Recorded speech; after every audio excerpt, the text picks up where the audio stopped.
في يوم مليان بالأنوار والضحكات كان زياد داخل لحفلة عيد ميلاد صاحبه مروان، ومع أحلى عربية جابها له باباه. بس يا ترى إيه اللي حصل وخلى الفرحة دي تتقلب لقلق؟ زياد حس بالانبهار أول ما شاف الترابيزة اللي قدامه، هدايا كتير، تورتة كبيرة، أكل وحلويات في كل مكان.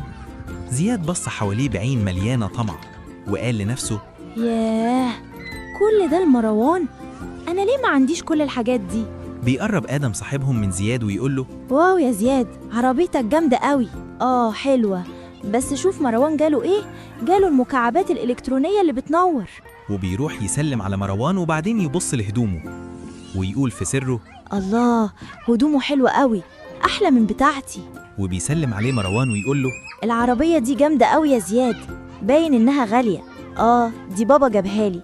وتيجي واحدة من الأمهات تقول لزياد: إيه يا زياد، أنت شيك قوي النهاردة. شكرا يا طنط. زياد يبتسم شوية لكن عينه ترجع تاني على الهدايا. زياد كان معاه حاجات حلوة كتير بس عينه كانت دايما على اللي في إيد غيره. وتيجي لحظة التورتة وبتنادي مامة مروان على الأولاد وتقول: يلا يا ولاد، تعالوا نطفي الشمع. الأطفال يتجمعوا.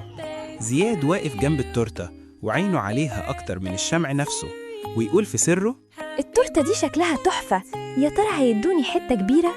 والبيتزا شكلها يجمن، والساندوتشات دي لازم أدوقها كلها، والكب كيك ده أكيد أحلى من بتاع ماما. الأطفال بياخدوا أكل على قد معدتهم، وزياد واقف بيملى طبق وجبل أكل، بيتزا فوق ساندوتشات فوق كب كيك، وكان قاعد قدام الطبق بياكل قطعة ويرمي الباقي. بطنه وجعته ومش قادر يكمل وعينه لسه على التورتة، وكان خايف حاجة تفوته لدرجة إنه نسي إن معدته صغيرة وإن الأكل ده نعمة مش لازم تترمي. ويجي وقت فتح الهدايا.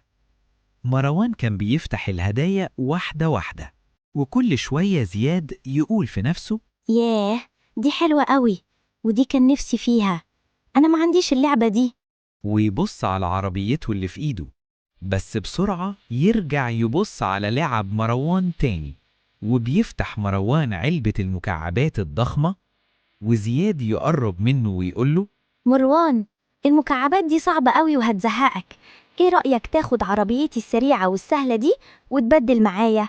أنا بعمل معاك جدعنة عشان أنت صاحبي. ومروان بيوافق ببراءة ويحصل التبادل. زياد ياخد العلبة الكبيرة بلهفة، ومروان ياخد العربية ويبدأ يلعب ويضحك مع الأصحاب.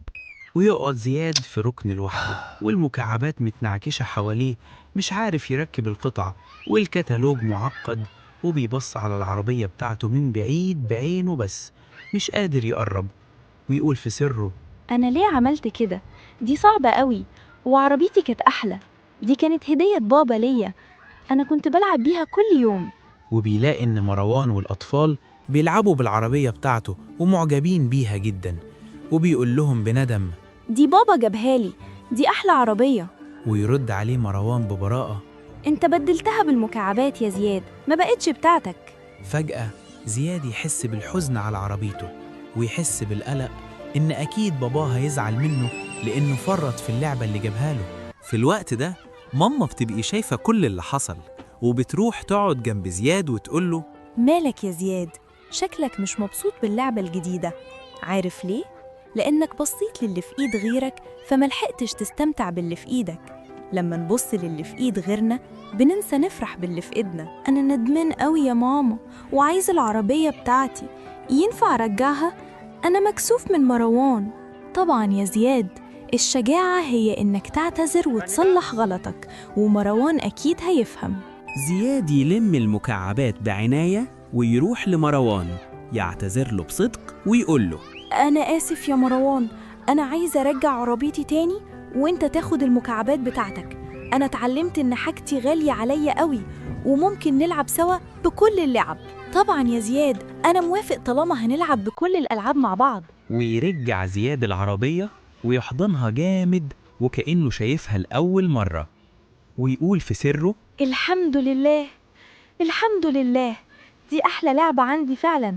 وبيتجمع كل الأطفال بيلعبوا مع بعض بالعربية والمكعبات، والضحكة مالية المكان.